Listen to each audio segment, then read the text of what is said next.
नमस्कार, स्वागत आहे सर्वांचं मेड सिंपल चॅनलमध्ये. आणि आज आपण एक नवीन ॲप्रोच बघणार आहोत की ज्याचा आपल्याला परीक्षेमध्ये ॲक्च्युअलमध्ये फायदा होतो. तर तो आहे राईट लॉजिकल ॲप्रोच. त्याला आपण मराठीमध्ये एक नाव दिलं की ठोकताळे अभ्यासाच्या पलीकडचे. म्हणजे अभ्यास केल्यानंतरही जे प्रश्न आपल्याला सुटत नाहीत त्या प्रश्नांना सोडवण्यासाठी आपल्याला काय करता येऊ शकतं त्या संदर्भातला हा एक ॲप्रोच आहे. आणि तो ॲप्रोच का गरजेचा आहे, म्हणजे त्या ॲप्रोचची आपल्याला गरज का आहे,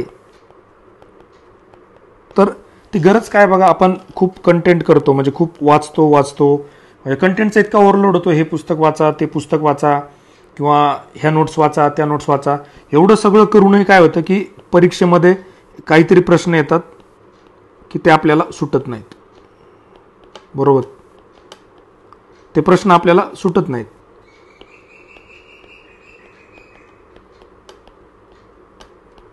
मग अशा प्रश्नांना कसं सोडवायचं, तर त्यासाठी आपल्याला राईट लॉजिकल ॲप्रोचची मदत होऊ शकते. दुसरी गोष्ट काय की प्रश्नांचं स्वरूप पण बदलत चाललंय बघा. जशास तसे पुस्तकातले प्रश्न आजकाल कमी व्हायला लागलेत. नवीन टॉपिकवर काही काही प्रश्न यायला लागलेत की जे आपल्या रुटीन सिलेबसमध्ये कव्हर नाहीत. त्यातल्यात राज्यसेवा मेन्स असेल किंवा आता कंबाईनची जी ग्रुप सी आणि ग्रुप बी एकत्र परीक्षा आहे त्यात तुम्हाला बरेचसे एरियाज, त्यातल्यात विज्ञान आणि चालू घडामोडी याची एवढी अनिश्चितता आहे, आपल्याला 100% गॅरंटीच नसते काय विचारतील किंवा काय नाही. आणि बऱ्याचशा लोकांना विज्ञान हा खूप अवघड जातो, अवघड वाटणारा विषय आहे. त्यातल्यात ज्यांचं BA BSc किंवा थोडं ह्युमॅनिटीचं बॅकग्राऊंड आहे, अवघड वाटणारा विषय या ठिकाणी आपल्याला आहे. मग अशामध्ये आपल्याला सतत काय होतं, कमी मार्क पडतात. आणि बरेच जण तुम्ही बघितलं असेल सांगतात हे वाचा ते वाचा, नुसतं कंटेंट. आणि मी तुम्हाला सांगतो, तुम्ही कंटेंटच्या मागे लागले ना तर रिझल्ट परत तिथंच येणार आहे. तुम्हाला जर रिझल्ट चेंज करायचा असेल तर मी एक कोट नेहमी सांगतो, ते म्हणजे if you want to change your result, change your approach. तर तुम्हाला तुमचा अप्रोच चेंज करावा लागेल जर तुम्हाला रिझल्ट. नाहीतर नेहमी काय होतं, आपण बरोबर तिथे येऊन टेकतो की 4-5 मार्क कमी पडतात किंवा 1-1.5 मार्कानं. आणि पिटोरीसारख्या केसमध्ये तर 0.5 मार्कांनी फेल झालेले भरपूर जण आपण राज्यसेवा पूर्व परीक्षेच्या निकालामध्ये आपण बघितलं. त्यामुळं काय की कंटेंटला कुठेतरी लिमिटेशन्स आहेत, कंटेंटला काय की लिमिटेशन्स आहेत. आणि त्यातल्यात जे लोक नवीन तयारी करतात मागच्या 1-2 वर्षात, त्यांनी इतिहासाचं काय काय लक्षात ठेवायचं, त्याला लिमिटेशन आहे. कारण इतिहास ज्यांनी 4-5-6 वर्ष घासलाय त्यांच्या एवढी आपली तयारी असणं व्हेरी डिफिकल्ट. त्यामुळं काय की आपल्याला तसे प्रश्न ज्याच्या आपल्याला पुस्तकामधल्या कंटेंटनुसार उत्तर मिळत नाही, असे प्रश्न आपल्याला सोडवण्यासाठी आपल्याला काय मदत होते, राईट लॉजिकल ॲप्रोचची. आता बरेच जण म्हणतात की हे काय तुक्केबाजी आहे, यांना काय प्रत्येक वेळेला प्रश्न सुटतो का. तर आयडियली म्हणजे आपण प्रश्न कशा पद्धतीने सोडवला पाहिजे ते सांगतो मी तुम्हाला. की पहिले आपण आपलं नॉलेज वापरलं पाहिजे. जे काय आपण अभ्यास केला आहे, जे काय आपल्या कंटेंटचा भाग आहे, किंवा जे काय आपल्या बुक्समध्ये दिलेली आहे किंवा आपल्या नोट्समध्ये दिलेली माहिती आहे, त्याच्यानुसार जर आपला प्रश्न सुटत असेल तर पहिला प्रेफरन्स आपण त्याला दिला पाहिजे. आपली जी कन्सेप्च्युअल क्लॅरिटी आहे त्याला आपण म्हणतो संज्ञा, किंवा आपण त्याला काय म्हणतो की तुमच्या कन्सेप्ट किती क्लिअर आहेत, त्याची अंडरस्टँडिंग किती आहे. तर त्या अंडरस्टँडिंगच्या बेसिसवर आपण नंतर बघितलं पाहिजे पहिल्यांदा प्रश्न सुटतो का. त्याच्यानंतर आपल्याला जी काही माहिती आहे, म्हणजे जनरल माहिती असेल किंवा पुस्तकातली माहिती असेल, त्या माहितीनुसार प्रश्न सुटतो का. एवढं सगळं केल्यानंतर जर आपल्याला प्रश्न सुटत नसेल तर आपण कुठे गेलं पाहिजे, तर आपण गेलं पाहिजे लॉजिकल थिंकिंगकडं. आपण सुरुवातीला लॉजिकल थिंकिंगकडे जाण्याची गरजच नाही. कारण तुम्ही 100 जर घेतलं तर 100 मधले जवळपास तुम्हाला एक 30-40 ते 50 प्रश्न असे सापडतात की जे आपल्याला सरळ जवळपास तुम्हाला साधारण सांगतो मी 50 प्रश्न तुम्हाला नॉलेजवर सुटतात. मग आता उरलेल्या प्रश्नांचं काय करायचं जे आपल्या नॉलेजवर सुटत नाही, किंवा अर्धवट नॉलेज त्या ठिकाणी की आपल्याला 50-50 मध्ये आलो आपण, किंवा 1-2 ऑप्शन एलिमिनेट केले, मग काय करायचं. अशा वेळेस तुम्हाला साधारणतः एक 30च्या आसपास जे प्रश्न आहेत तुम्हाला लॉजिकल थिंकिंगनं सोडवता येतात. राईट. तर जवळपास तुम्हाला काय येईल की एक या पद्धतीने तुम्हाला प्रश्न सुटतील. आता मग काय होतं की बऱ्याच वेळा लॉजिकल थिंकिंगला लिमिटेशन येतात. एकदम असं अचानक काहीतरी विचारतात की इलेक्ट्रिक एरोप्लेन कोणी तयार केलं, आणि भले अवघड काहीतरी नावं दिलेली असतात. मग अशा वेळेस आपल्याला काय होतं की काहीच लागत नाही. अशा वेळेस मग तुम्हाला काय करायचं की तुम्ही ठोकताळ्यांची मदत घेऊ शकता. साधारणतः एक 10 ते 15 पर्यंत प्रश्न तुम्हाला त्या ठिकाणी सॉल्व्ह होऊ शकतात. एक 5 ते 10 प्रश्न जे आहेत ना, तर ते जवळपास खूपच अवघड असतात.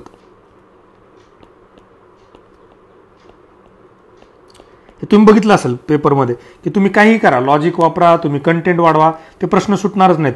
अशा प्रश्नांची चिंता करण्याची गरजच नाही. मेरिट किती जातं? 50% जास्त, 60%, मॅक्झिमम 70%, 75%, त्याच्यापेक्षा वर जातं का? नाही. उरलेल्या 10-15 प्रश्नांसाठी आपण किती पुस्तकं वाचावे याला काहीतरी लिमिटेशन आहे. त्याच्यानंतर बघा अजून तुम्हाला एक गोष्ट सांगतो की बेस्ट रिझल्टसाठी काय केलं पाहिजे, तर तुम्ही नॉलेज आणि लॉजिकल रिझनिंग पहिले 1 आणि 2 अप्रोचचाच कधी पण उपयोग केला पाहिजे आणि तेच तुमच्या फायद्याचं आहे.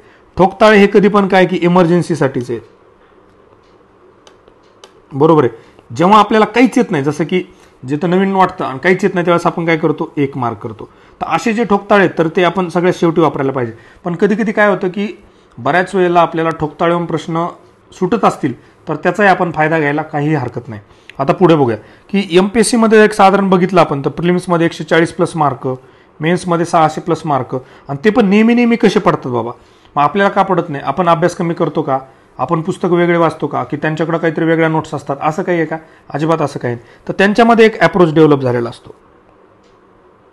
आता याचं बघा, मी जर तुम्हाला सांगत असेल तर तुम्हाला कदाचित विश्वास बसणार नाही, पण तो प्रमोद चौगुले सरांचा आपल्या युट्यूबवर आपण सेशन टाकला, त्यात पण सरांनी म्हणलं की अप्रोचनं बरेचसे प्रश्न सुटतात. त्यांनी द नेदरलँडचं एक्झाम्पल दिलं बघा. राज्यसेवा 21 का 22ला तो प्रिलिम्सला प्रश्न होता, त्यांनी म्हटलं फक्त नेदरलँड पुढे द दिलं होतं म्हणून मी त्याचा आन्सर ते केला आणि फॉर्च्युनेटली ते करेक्ट आलं. तर याला काय म्हणू शकतो आपण, एक लॉजिक किंवा म्हणा किंवा ठोकताळा म्हणा, अशा पद्धतीनं बरेचसे प्रश्न सुटतात. आणि साधारणतः मेन्समध्ये जर म्हटलं तर 450+ मार्क घ्यायचे असेल तर तुम्हाला अप्रोचच लागतो. इथे पण 120+ मार्क घ्यायचे असतील तर तुम्हाला अप्रोचच लागतो.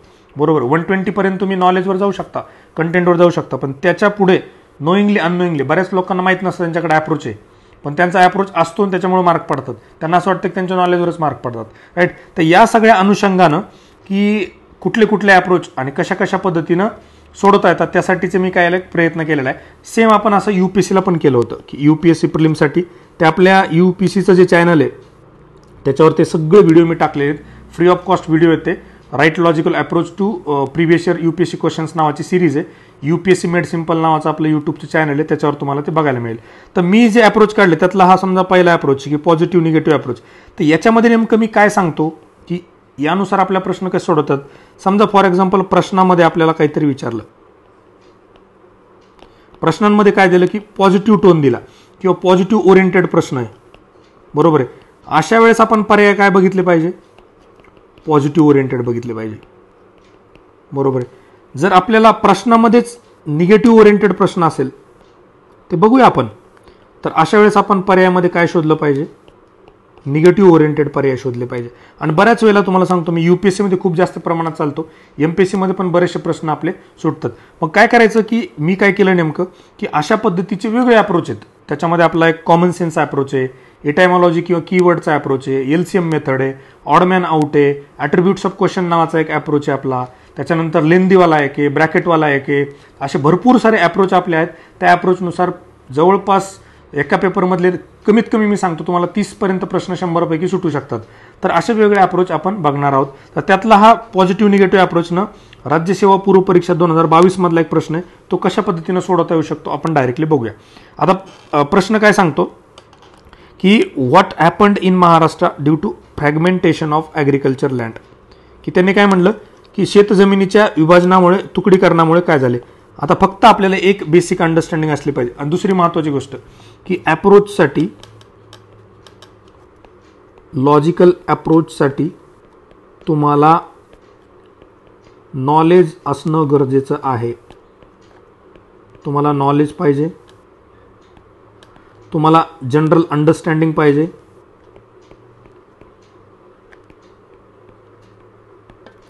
आणि लॉजिकल अप्रोच म्हणजे तुक्केबाजी नाही.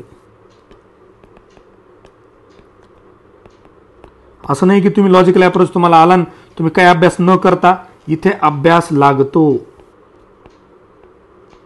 अभ्यास पाहिजे तर आणि तरच तुम्हाला लॉजिकल अप्रोचचा फायदा होतो. नाहीतर मग तुम्हाला फक्त तिथे जाऊन तुक्केबाजीच करावी लागेल. राईट.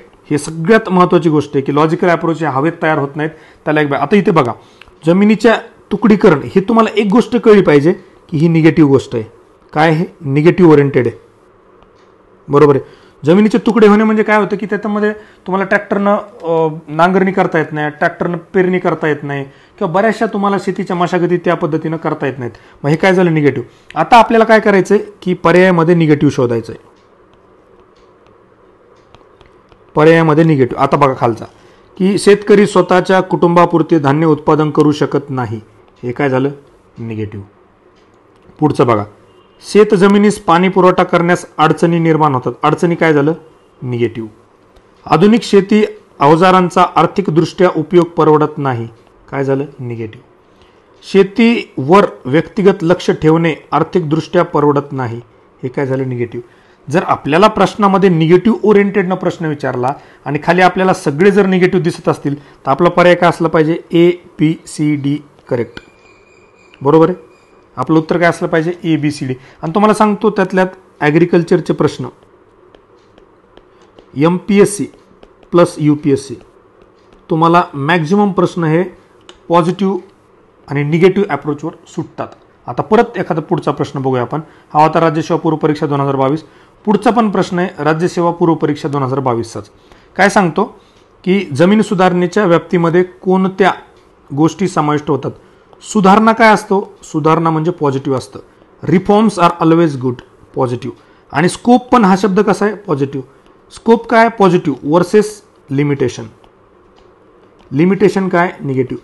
म्हणजे आपल्या इथं काय विचारलंय स्कोप ऑफ लँड रिफॉर्म, इथं काय विचारलंय पॉझिटिव्ह ओरिएंटेड. आता खाली पर्यायामध्ये आपल्याला काय शोधायचंय पॉझिटिव्ह ओरिएंटेड काय बघा. अबोलिशन ऑफ इंटरमिडिएटरीज मध्यस्थांचे उच्चाट हे काय पॉझिटिव्ह ओरिएंटेड आहे. मध्यस्थी नकोच. जगात जगतपती नकोशी मध्यस्थी महात्मा फुलेंनी पण एका ठिकाणी सांगितलं. तसंच आहे की मध्यस्थांचं तुम्ही समूळ नाट केला पाहिजे. नाही तर मग तिथं तुमचं जर 100 किलो तुम्हाला धान्य शेतीमधून मिळालं त्यातलं 10 किलो किंवा 15 किलो तुम्हाला मध्यस्थ्याला द्यावं लागतं. त्यामुळे मध्यस्थी नकोच. त्यामुळे हे काय पॉझिटिव्ह गोष्ट आहे. कुळ कायदा सुधारणा. आता बघा सुधारणा झाली म्हणजे काय पॉझिटिव्ह गोष्ट झाली. जमीन धारणा मर्यादा. आता बघा ही मर्यादा आपल्याला काय वाटतं निगेटिव्ह वाटतं. पण जमीन धारणा मर्यादेमुळे काय होणार आहे की श्रीमंत लोकांकडे जास्ती असते. किती असेल 54 एकर असेल किंवा 18 एकर असेल असं काहीतरी असेल. मग उरलेली जमीन काय होईल. उरलेली जमीन गोरगरिबांना जाईल. बरोबर आहे. मग गोरगरिबांना गेली म्हणजे काय चांगली गोष्ट झाली. वेलफेअर झालं गोरगरिबांचं. त्यामुळे हे पण कसं झालं पॉझिटिव्ह. आता पुढचं बघा सहकारी शेतीचे संघटन. सहकारी शेती काय पॉझिटिव्ह गोष्टी आहे. लोक सोबत येऊन शेती करतात. इथं पण उत्तर काय असलं पाहिजे आपलं ऑल ऑफ द अबो. आता जर कोणी फक्त ऑल ऑफ द अबो बघून तुक्का मारत असेल तर ते फार चुकीची पद्धत आहे. इमर्जन्सीमध्ये तुम्ही करायला काहीच हरकत नाही. पण प्रत्येक वेळेला बरोबर येईल का याची शाश्वती नाही.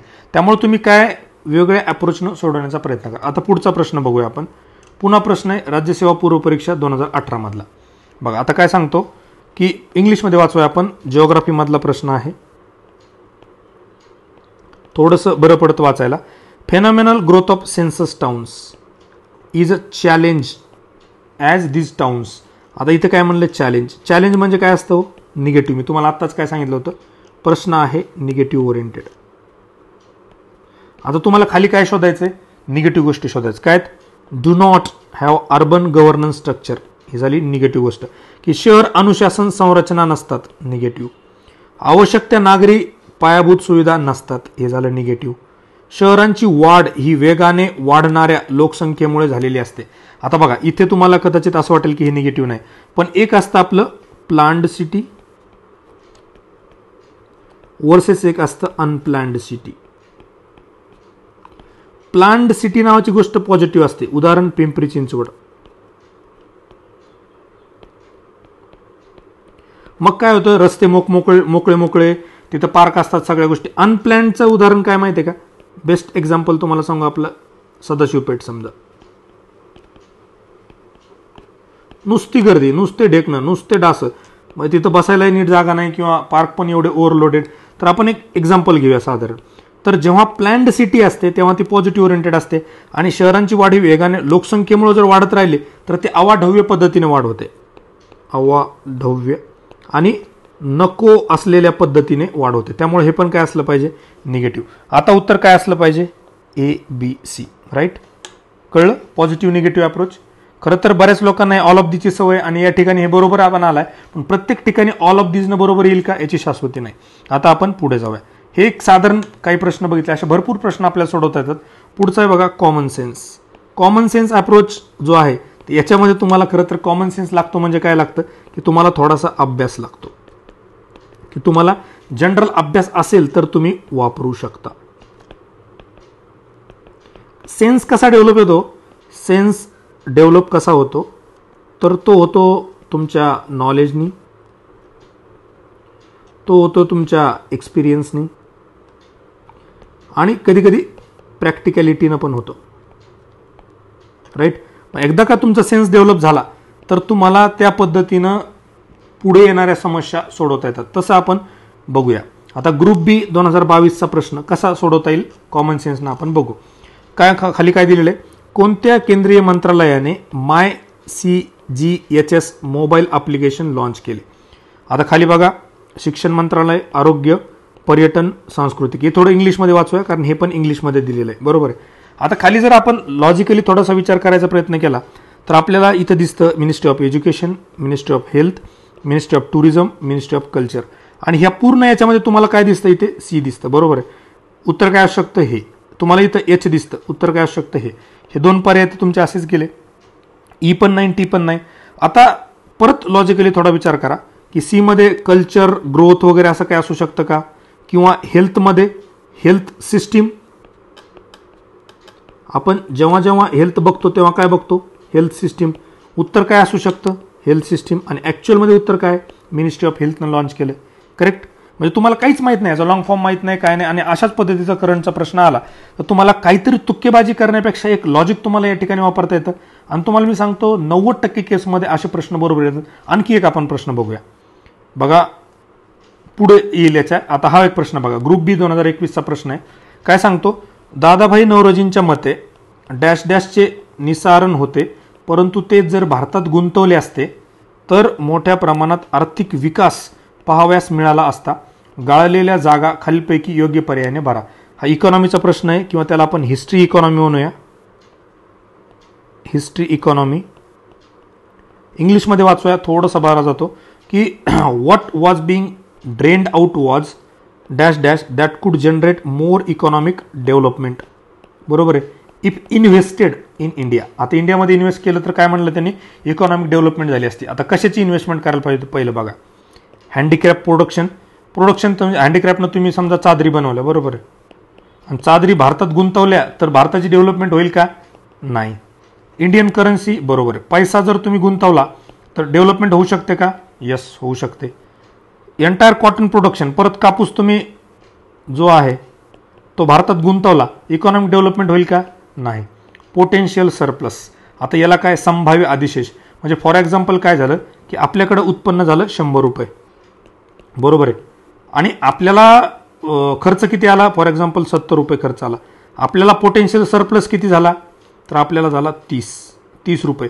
किंवा आपण इथं हेच उदाहरण काय घेऊया, 100 किलो आपल्याला तांदूळ मिळाला शेतातून. बरोबर आहे. आणि आपल्याला घरी लागतो 70 किलो तांदूळ. आपल्याकडे सरप्लस किती झाला? 30 किलो. आता या 30 किलोमध्ये आपण मार्केटमध्ये विकला आणि यातून जो पैसा आला तो पैसा आपण काय केला? कुठेतरी गुंतवला. म्हणजे काय केलं की असे जे पैसे येतात ते आपण विहीर खोदली. बरोबर आहे. विहीर खोदली ते काय झालं? पाणी आलं. पाणी आल्यानं काय झालं? परत शेतीतलं उत्पन्न वाढलं. बरोबर आहे. शेतीतलं उत्पन्न वाढल्यानं काय झालं? Economic development. बरोबर आहे. मग इथं फक्त पैसा गुंतून कोणता पैसा त्याच्याबद्दल काहीच एक्सप्लेन केलेलं नाही. इंडियन करन्सी, कुठली करन्सी पण लोकांकडे आहे ती का ब्रिटिशांनी घेतली ती? इथं सरळ म्हणलं पोटेन्शियल सरप्लस. पोटेन्शियल सरप्लस कुठला? Drained out was. म्हणजे हा जो सरप्लस होता की जसं आम्ही सांगितलं की 30 किलो जो तांदूळ होता हा मार्केटमध्ये न विकता हा काय करायचा? ब्रिटनला जायचा. मग हाच जर सरप्लस आपण भारतामध्ये गुंतवला असता तर काय झालं असतं? आपल्याकडे इकॉनॉमिक डेव्हलपमेंट झाली असते. म्हणून उत्तर काय असलं पाहिजे? 4. 3 का नाही? तर पैसा कुठला काय त्याच्याबद्दल काहीच मेन्शन केलेलं नाही. आणि पैसा जरी भारताच्या बाहेर गेलेला होता तरी आपण कुठला पैसा, काय पैसा याच्याबद्दल काय बोललेलं नाही. आणि शक्यतो काय असतं, माणूस इन्व्हेस्ट कधी करतो? फॉर एक्झाम्पल, सिम्पल एक्झाम्पल घ्या आता की एक दुकान आहे किंवा एक प्रोडक्शन हाऊस आहे. बरोबर आहे. त्या प्रोडक्शनमध्ये काय होतं की त्यांना खर्च लागतो 50 रुपये. बरोबर आहे. आणि सगळं विकून त्यांना मिळतात 100 रुपये. आता जर याला 50 रुपये नफा मिळाला तरच काय करेल त्यातले 30 ते 40 रुपये काय करेल, व्यवसाय वाढवण्यामध्ये गुंतवले, म्हणजेच काय करेल, इन्व्हेस्टमेंट करेल. फक्त पैसा आला की गुंतवतो का माणूस? नाही, जो जास्तीचा पैसा येतो तोच गुंतवणं. म्हणून उत्तर काय असलं पाहिजे? 4. हे काय झालं? लॉजिकल अप्रोच झाला. यासाठी आपण तुक्केबाजी केली का? नाही. आणि तुम्हाला यासाठी काय नॉलेज लागतं? बेसिक कन्सेप्ट लागतात, बेसिक अंडरस्टँडिंग लागते इकॉनॉमीमधली, की आपण इन्व्हेस्ट कधी करतो, आपल्याला सरप्लस म्हणजे काय, इंडियन करन्सी म्हणजे काय, हे थोडीशी आपल्याला बॅकग्राऊंड माहीत असणं आवश्यक असतं. आता पुढचं बघा की काय म्हणतो, ब्रिटिश काळात शेतीच्या व्यापारीकरणामुळे पुढीलपैकी कोणत्या पिकाच्या उत्पादनात वाढ झाली? आता कशामुळे? शेतीच्या व्यापारीकरणामुळे, म्हणजे commercialisation of agriculture during British period, commercialisation of crops.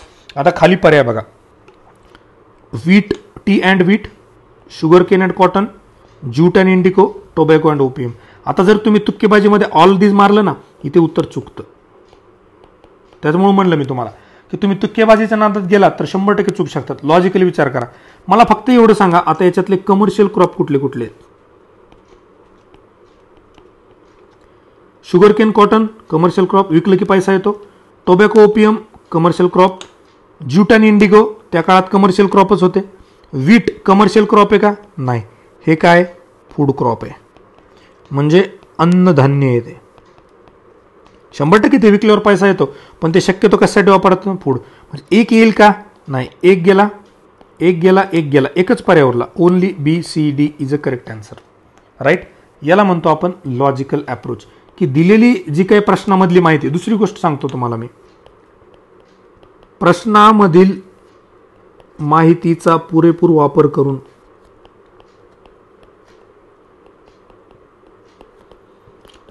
करून प्रश्न सोडवणे. बरोबर आहे. ही माहिती काय आपल्याला लोणचं करायचं का? आमच्या गावाकडच्या भाषेत त्याचा का खार घालायचा का? ही माहिती दिली आहे तर त्याचा वापर करा ना. काहीतरी ऑप्शन इलिमिनेट करा, काहीतरी ऑप्शन करेक्ट शोधायचा प्रयत्न करा. त्यामुळे सगळ्यात महत्त्वाची गोष्ट तुम्हाला मी सांगतो की ही आहे, की दिलेली माहिती जी आहे यावरून तुम्हाला काय एखादी हिंट मिळत असते, तर ती हिंट शोधण्याचा प्रयत्न करा. आणि ती हिंट शोधण्याचाच प्रयत्न म्हणजे काय, की राईट लॉजिकल अप्रोच आहे. आणि माझा हा प्रयत्न आहे की या पद्धतीनं तुम्ही पण तुमच्या पद्धतीनं अप्रोच शोधले पाहिजे. तुम्हाला एक ट्रिगर मिळाला पाहिजे. जो काही जंग चढलेला आहे तुमच्या मेंदूवर म्हणा, किंवा ते एक त्याला काय म्हणतो आपण, एक कुठेतरी मेंटल ब्लॉक जो बसलेला आहे ना, तो मेंटल ब्लॉक काढणं फार गरजेचं आहे.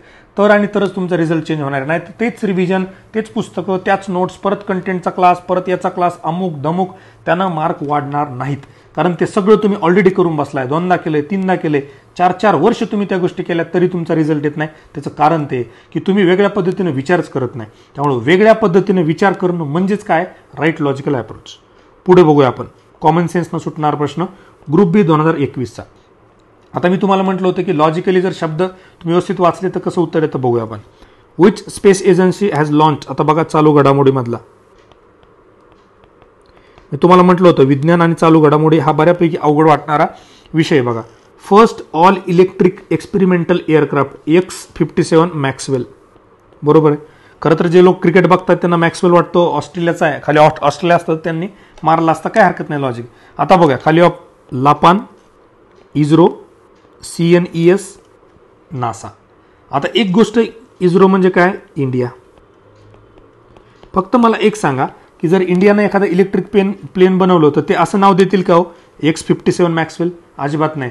ते काय देतील, आर्यभट्ट, ते काय देतील, रोहिणी, रागिनी, असं काहीतरी आपलं शक्यतो संस्कृत नाव देतील. गगनयान जसं आपण दिलं. त्यामुळे हे पर्याय असेल का? नाही. आता लापान लॉजिकली कशाची वाटते? जपानची संस्था वाटते. जपानचं जर एखादं असतं तर त्यांनी काय केलं असतं, जापनीज नाव दिलं असतं एखादं. त्यामुळे जपान आहे का? नाही. आता CNES आपल्याला काहीच माहित नाही. लॉजिकली असं वाटू शकतं की C म्हणजे चायना. जर चायनाचं असतं तर त्यांनी काय केलं असतं, त्वँग हुंग हँग काहीतरी असं नाव दिलं असतं. बरोबर आहे. टायफून वगैरे. त्यामुळे चायना असेल का? नाही. उरलं काय? नासा. नासा शक्यतो काय करतं, इंग्लिशमध्ये नाव देतं. बरोबर आहे. तुम्ही कुठलंही घ्या, नासाचं एखादं स्पेसयान घ्या, एखादा एक्सपेरिमेंट घ्या, तर शक्यतो नासाचे जे असतात ते असतात इंग्लिश नेम. ही झाली पहिली गोष्ट. अजून दुसरा एक अप्रोच याच्यामध्ये कुठला वापरता येतो तुम्हाला, तो असतो broader oblique inclusive. Broader oblique inclusive approach म्हणजे काय, ब्रीफमध्ये सांगतो तुम्हाला. ज्या गोष्टी मोठ्या असतात, ज्या गोष्टी मोठ्या म्हणजे वजनाने मोठ्या नाही, लठ्ठ नाही, मोठ्या म्हणजे ज्यांची कारकीर्द मोठी असते, ज्यांचं काम खूप मोठं असतं, जे खूप साऱ्या गोष्टींमध्ये इन्व्हॉल्व असतात, तुम्ही बघा जास्तीत जास्त गोष्टी कोण करत असतं तर नासा करत असतं. म्हणजे एखादं एक्सपेरिमेंट करणं स्पेस स्टेशनच्या बाबतीत असेल, एखादं मूनवरचं माणूस पाठवायचा असेल, मार्सवर मिशन पाठवायचं असेल, तर नासा ही काय त्यातल्यात जास्तीत जास्त काम करणारी गोष्ट आहे. तर अशा वेळेस तुम्ही याच्याकडे लॉजिकली जाऊ शकता, उत्तर बरोबर येण्याचे चान्सेस वाढतात. 100% येतील याची गॅरंटी आहे का? नाही. पण बरोबर येऊ शकतं का? 100% चान्सेस भरपूर आहेत की ते हेच उत्तर असू शकतं. आणि तुम्ही हे कुठेही प्रिव्हियस इयर क्वेश्चनमध्ये लागू करून बघा. जर चुकलं तर तुमच्या लक्षात येईल की याला कुठेतरी लिमिटेशन आहे, अदरवाईज मॅक्झिमम वेळा ते बरोबर येईल. पुढे जाऊया. आता पुढचा प्रश्न बघा, ग्रुप सी 2021चा आहे. त्याच्यामध्ये काय दिलं बघा की डेव्हलपमेंट फायनान्शियल इन्स्टिट्यूशन्स वर establish to. Development financial institution, फक्त कीवर्ड किंवा ज्याला आपण म्हणतो प्रश्नातील माहिती जर तुम्हाला व्यवस्थित वापरता आली तर 100% तुम्हाला पर्याय. आता काय तर डेव्हलपमेंट फायनान्शियल इन्स्टिट्यूशन्सवर इस्टॅब्लिश टू कशासाठी बाबा? Provide short term fund. Short टर्मसाठी डेव्हलपमेंट असते का? हो नाही. कशासाठी असते? लॉंग टर्मसाठी. हा पर्याय निघून गेला. पुढचा डेव्हलप इंडस्ट्री, ॲग्रिकल्चर, अदर की सेक्टर्स. इथं डेव्हलपमेंट आहे, इथं डेव्हलप आहे, हे असलंच पाहिजे. पुढे बघा, रेग्युलेट मनी मार्केट. मनी मार्केट हे शॉर्ट टर्म मार्केट आहे. एवढं तर गोष्ट तुमच्या लक्षात आली, हे शॉर्ट टर्म मार्केट असतं. इकॉनॉमीचे बेसिक कन्सेप्ट बरोबर आहे. हे असेल का? नाही. आता बघा, एक नाही आहे, एक नकोय मला, एक नकोय मला, 3 पण नकोय, क पण गेला. माझ्याकडे एकच पर्याय उरला, तो म्हणजे B. Only B is a correct answer. आता तिसरं बघूया, रेग्युलेट कॅपिटल मार्केट. खरं तर हे कॅपिटल मार्केट जे ते लॉंग टर्मसाठीच असतं. पण इथं तसा पर्याय आपल्याला मिळतो का? बी आणि डी वाला पर्याय आपल्याकडे आहे का? बी आणि डी वाला पर्यायच नाही. त्यामुळे आपल्याला उत्तर कुठलं घेतलं पाहिजे? 2. आणि दुसरी गोष्ट, सरळ सरळ इथं डेव्हलपमेंट विचारलंय, इथं शब्द डेव्हलप दिलाय, जास्त डोकं लावायची गरज आहे का? नाही. आणि त्यामुळे मी कायम म्हणतो की UPSC वर्सेस MPSC, एक जो माझा ऑब्झर्वेशन, माझा बायस वगैरे नाहीये किंवा मी MPSCला कमी लेखतो असा अजिबातच भाग नाहीये.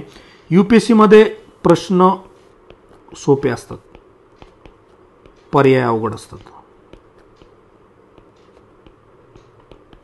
MPSC मध्ये पर्याय अवघड, MPSC मध्ये प्रश्न सोपे असतात आणि पर्याय अवघड असतात.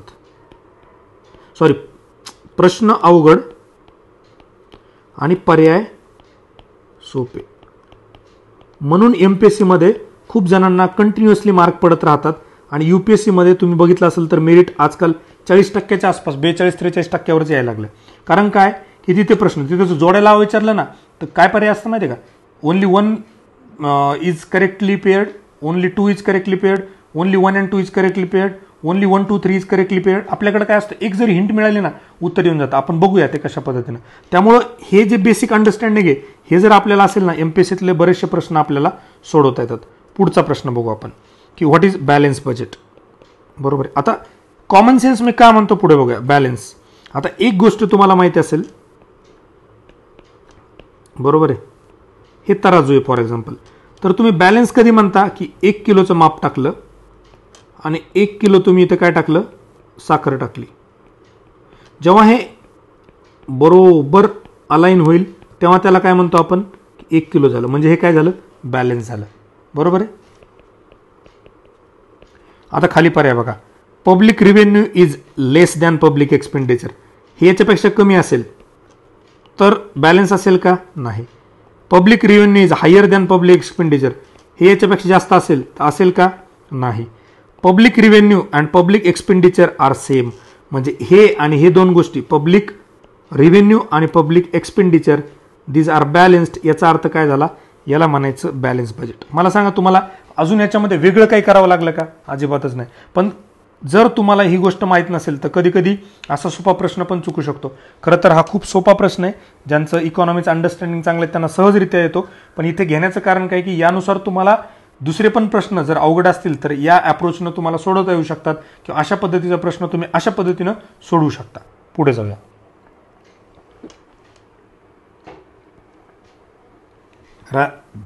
राज्यसेवा पूर्व परीक्षा 2021चा प्रश्न आहे आणि प्रश्न आहे विज्ञानमधला. आणि बऱ्यापैकी लोकांना विज्ञान हे काय जातं, अवघड जातं. बरोबर आहे. आता इथे बघूया आपण की कशा पद्धतीनं हा अवघड जो प्रश्न वाटणार आहे तो सोडवता येतो. खाली बघा, which has maximum ionization energy. Maximum म्हणजे काय, जास्तीत जास्त ऊर्जा कोणाची. खाली बघा, mg म्हणजे इथं काय 0 असतं, mg प्लस म्हणजे इथं काय +1, mg +2 म्हणजे काय 2, ऑल ऑफ द अबो. ज्याला तुक्केबाजी करायची त्यानं मारायचं ऑल ऑफ द अबो, इथे चुकू शकता. पण शक्यतो असे पण बरोबर येतात कधी, विज्ञानमध्ये शक्यतो गुगली जास्त असतात.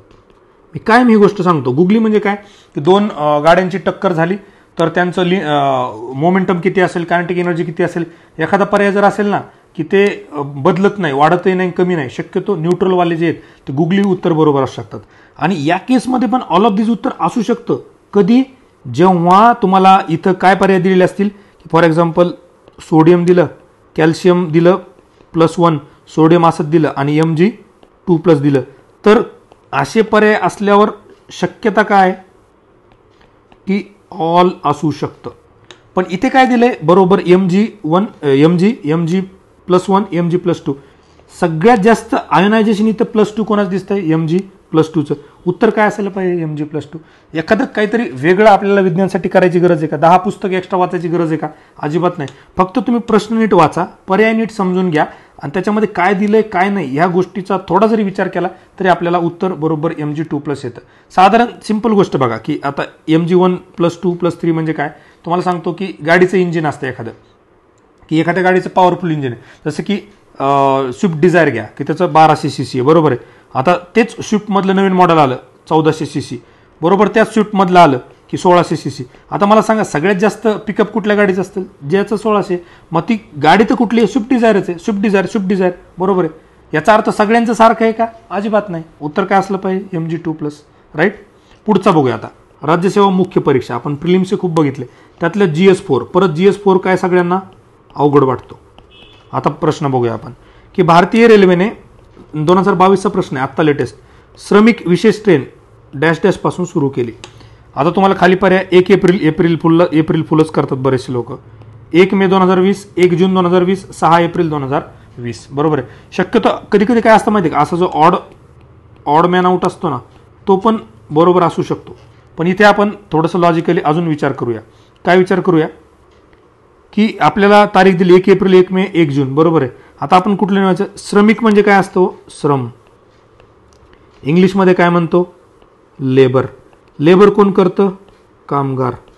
आता फक्त कामगार रिलेटेड खाली एखादा पर्याय आहे का, तर 100% जागतिक कामगार दिन. कुठला आहे, 1 मे.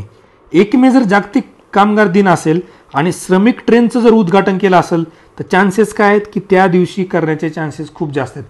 100% माहिती आहे का, नाही. लॉजिकली एक चान्स घ्यायला काय हरकत आहे का, नाही. आपण सरळ एक चान्स घेऊया आणि 1 मेकडे जाऊ आणि उत्तर पण काय 1 मेचे. तसं तर कामगार दिन महाराष्ट्रात पण आहे, पण आता ही ट्रेन फक्त महाराष्ट्रासाठी नसणार आहे शक्यतो. त्यामुळे इथे काय की जागतिक कामगार दिन आपल्याला हे एक मोठा क्लू आहे. फक्त त्यामुळे मी म्हटलं तुम्हाला इथे तुम्हाला काय माहिती असणं गरजेचं होतं की जागतिक कामगार दिन हा 1 मेला असतो. याच्यामुळे म्हणतो मी की आपल्याला लॉजिकसाठी, अप्रोचसाठी अभ्यास आवश्यक आहे. अभ्यास आवश्यक कशासाठी, तुम्हाला अप्रोच वापरण्यासाठी, तुक्केबाजी नाही. आता पुढचा अप्रोच बघूया आपण, खूप इंटरेस्टिंग. इटायमॉलॉजी किंवा कीवर्ड. इटायमॉलॉजी म्हणजे काय हो, वर्डचं रूट, वर्ड रूट किंवा त्याला आपण ओरिजिन म्हणतो किंवा त्याचा आपण अर्थ म्हणूया, बरोबर आहे. हे इंग्लिशमध्ये तुम्ही बऱ्यापैकी वेळेला बघितलं असेल ग्रामरमध्ये. ज्यांना थोडासा कीवर्डचा एक अर्थ माहीत असतो त्यांना बऱ्यापैकी प्रश्न सुटतो. आता बघूया ग्रुप बी 2020चा प्रश्न आहे. काय प्रश्न आहे, वर्किंग ऑफ सोलार सेल. बघा परत विज्ञानचा प्रश्न आला. Working of solar cell is based on -- Stark effect, Coulomb effect, Zeeman effect, photovoltaic effect. आता फॉर एक्झाम्पल आपल्याला एक्झॅक्टली माहीतच नाही उत्तर. आता इथे काय विचारलंय, सोलार. सोलार म्हणजे काय असतं, सूर्य. सूर्यामध्ये काय असतं, लाईट.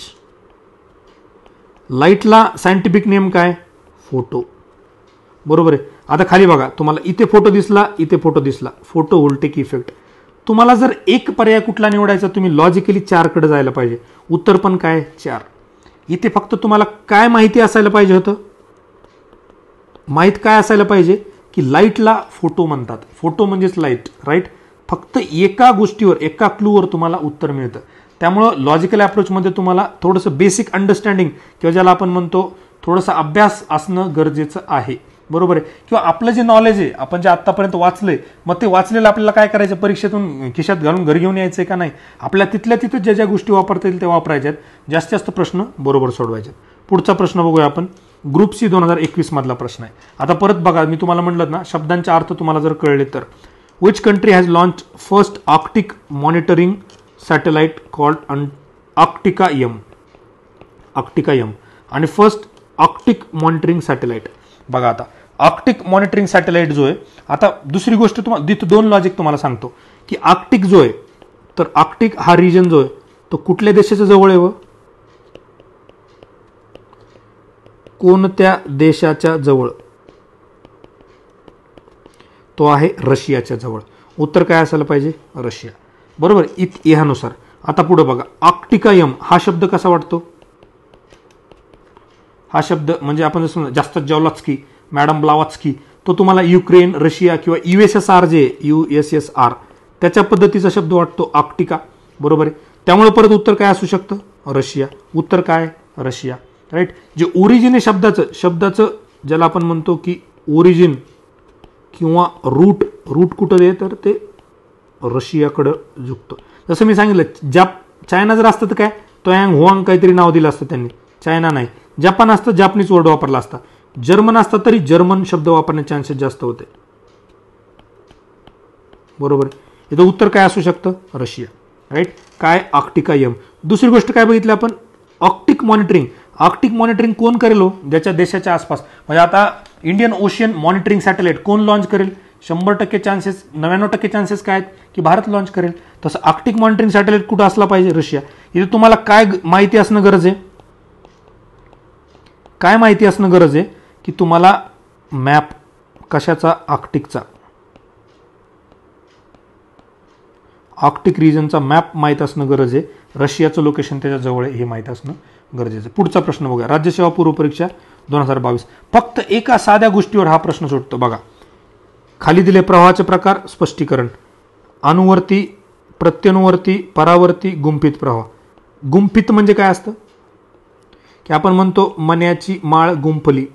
गुंफली म्हणजे काय, एकमेकात मणी घालून एका दोऱ्याने की ही माळ गुंफली, बरोबर आहे, राईट. आता खाली बघा, दृश्यांमधून दरी तयार होऊन प्रवाहाने, मूळ उताराने नियंत्रित प्रवाह, खडकाच्या नदीच्या विरुद्ध वाहने, नदीच्या प्रवाहाची आपसात जोडलेली व्यूहरचना. आपापसात जोडलेली व्यूहरचना म्हणजे काय असतं, तर गुंफणे असतं, बरोबर आहे. मग 4ला काय, डीला काय असलं पाहिजे, 4. डीला 4 कुठे, फक्त एकाच ठिकाणी. उत्तर काय असलं पाहिजे, 2. बाकीचं जास्त डोकं लावायची गरज आहे का, अजिबातच नाही. फक्त एका क्लूवर तुम्हाला उत्तर मिळून जातं. असे बरेचसे प्रश्न तुम्हाला लॉजिकली सोडवतात. पुढचा प्रश्न बघू, राज्यसेवा पूर्व परीक्षा 2021 काय सांगतो. Human development report 2020 publish by UNDP emphasises the relations between human development and, की मानवी विकास आणि कशाचा संबंध आहे, कशा संबंधावर भर दिलेला आहे 20च्या रिपोर्टनं. खाली बघा, हॅलोसिन, अँथ्रोपोसिन, मिओसिन, इओसिन. मी जे म्हटलं ना तुम्हाला की अवघड प्रश्न, की हा प्रश्न अवघड आहे आणि हा प्रश्न चालू घडामोडीमधला आहे, बरोबर आहे. अशा प्रश्नांना लॉजिकचा फायदा जास्त होतो. बघा आता खाली तुम्हाला काय एक्झॅक्टली हॅलोसिन, अँथ्रोपोसिन काहीच कळत नाही, सगळे सारखे वाटायला लागले. इथे एक शब्द दिसतो मला, अँथ्रोपो. अँथ्रोपो म्हणजे काय, मानवी. एवढी गोष्ट तुम्हाला फक्त माहीत पाहिजे की अँथ्रोपोलॉजी जो ऑप्शनल आहे त्याचा अर्थ काय असतो, मानव वंशशास्त्र, बरोबर आहे. मग मानववंशशास्त्र याचा जर असेल तर अँथ्रोपॉस हा शब्दाचं वर्डचं रूट कुठं आहे हो, किंवा ओरिजिन कुठं आहे, तर ते आहे मानवी, बरोबर आहे. आणि इथं काय तुम्हाला ह्युमन, उत्तर काय असलं पाहिजे, अँथ्रोपोसिन, करेक्ट. पुढे जाऊया आपण. राज्यसेवा पूर्व परीक्षा 2018 काय सांगतो की which of the following describes Jio stationery orbit correctly. आता फक्त इथे तुम्हाला काय पाहिजे, जिओ म्हणजे काय असतं हो, जिओ म्हणजे असतं EARTH, अर्थ, बरोबर आहे. स्टेशनरी म्हणजे काय, स्तब्ध, स्तब्ध, बरोबर आहे. आता आपल्याला दोन गोष्टी कळल्या की अर्थ जी आहे पृथ्वी, ज्याला आपण म्हणतो पृथ्वी, आणि पृथ्वीसोबत काय पाहिजे, स्तब्ध पाहिजे. स्तब्ध म्हणजे काय म्हणतो आपण त्याला, स्थिर. फक्त एवढं तुम्हाला बेसिक अंडरस्टँडिंग माहिती पाहिजे. खाली बघा आता, which of the following describes correctly, कशाला, जिओ स्टेशनरी ऑर्बिटला. Altitude of 20,000 kilometre above sea level and orbital period is 12 hour. 36 kilometre आणि orbital period 24 hour. 400 kilometre and orbital period 90 minute. आता मला एक गोष्ट सांगा, फॉर एक्झाम्पल ही पृथ्वी आहे, अर्थ, आणि आता ही काय करते की याचं रोटेशन चालू आहे, आणि रोटेशनला पिरियड किती लागतो, 24 आवर, बरोबर आहे. आता या ठिकाणी तुम्हाला काहीतरी बघायचं आहे, आणि तुमचा इथे काय आहे की एक ऑर्बिट आहे, जिओ सॅटेलाइट आहे फॉर एक्झाम्पल. आता याला जर कंटिन्युअसली इथं स्थिर राहायचं असेल, इथून बघितलं तर आपल्याला हे एकाच ठिकाणी स्थिर जर बघायचं असेल तर ज्या स्पीडनं ही पृथ्वी पळते त्याच स्पीडने याला पण पळावं लागेल. स्पीड काय झाली पाहिजे, सारखी असली पाहिजे. जर स्पीड सारखी पाहिजे तर आपल्याला speed is equal to distance upon time, बरोबर आहे. तर तुम्हाला एक गोष्ट कळेल की speed is equal to distance upon time म्हणजे काय, की ज्या स्पीडनं अर्थ पळते त्या स्पीडनं हा ऑर्बिट काय पळायला पाहिजे. मग 24 तास जर एक रोटेशनला अर्थ लागत असतील तर ह्या ऑर्बिटला किती लागले पाहिजे, 24 तास. उत्तर काय असलं पाहिजे, 24 तास. जास्त काही तुम्हाला लॉजिक लावायची गरज आहे का, जास्त डोक लावायची गरज आहे का, अजिबात नाही.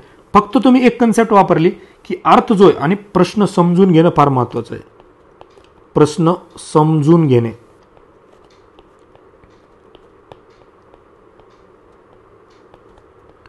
प्रश्न समजून घेणे खूप महत्वाचं आहे, खूपच इम्पॉर्टंट आहे. तरच तुम्हाला लॉजिक वापरता येतं, बरोबर आहे. आणि बाकी तर मग काय 20,000 ते माहिती आपल्याला, 400 तर ते लो अर्थ ऑर्बिट असतं जिथं स्पेस स्टेशन वगैरे ठेवलं असतं. बाकीच्या भानगडीत आपल्याला पडायचं नाही, आपण अप्रोच बघतोय. आता पुढचा बघा, राज्यसेवा मुख्यचा प्रश्न आहे 2022चा, GS4. परत बघा GS4 हा अवघड विषय आहे. खाली बघा, consider the following statements in the context of structure of non banking financial institutions, बरोबर आहे, under reserve bank's regulations as per September 30, 2021. खाली बघा, NABARD is a NBFC. Housing finance companies are banking financial institutions. National housing bank is a NBFC, बरोबर आहे. आता आपल्याला exactly माहीत नाही की उत्तर काय आहे किंवा काय नाही, पण आपल्याला एक गोष्ट दिलं, NBFC इथं दिलं, इथं तुम्हाला NBFC दिसलं, इथं NBFC दिसलं, तुम्हाला इथं BFC दिसलं. तर तुम्हाला एक गोष्ट कळते, जर प्रश्न स्ट्रक्चरबद्दल विचारतोय नॉन बँकिंग फायनान्शियल इन्स्टिट्यूशनचा, आणि नाबार्ड आहे म्हणतो, नॅशनल हाऊसिंग बँक आहे म्हणतो, आणि हाऊसिंग फायनान्स कंपनीज ह्या बँकिंग जर म्हणत असेल तर आपल्याला काय केलं पाहिजे, दुसऱ्याला कट केलं पाहिजे. बी गेला. आपलं उत्तर काय आलं पाहिजे, A आणि C. उत्तर काय, A आणि C. मला सांगा, एक्झॅक्टली तुम्हाला माहिती असणं गरजेचं होतं का, नाही. फक्त दिलेली प्रश्नातील माहिती तुम्हाला या ठिकाणी वापरायची होती, राईट. पुढे बघूया शेवटचा प्रश्न. केंद्रीय करांची राज्यसेवा मुख्य परीक्षा, परत GS4चा प्रश्न आहे. Share in central taxes is distributed among states based upon. आता किती अभ्यास केला तर 4-5 प्रश्न असे निघतात किंवा 10-15 मेन्समध्ये की ज्याचं आपल्याला काही माहिती नसतं. काय म्हणतो की distribution among states is based on. खाली बघा, states population and states area, state contribution in tax yields, availability of education facilities, proportion of job opportunities. Availability of education facilities कुठे, समजा तुम्ही सेंट्रल डिस्ट्रीब्युशन ऑफ टॅक्सेस त्या राज्यात का भारतामध्ये का जपानमध्ये कुठे दिलंय का, माहीत नाही. प्रमोशन ऑफ जॉब ऑपॉर्च्युनिटी कुठे, माहीत नाही.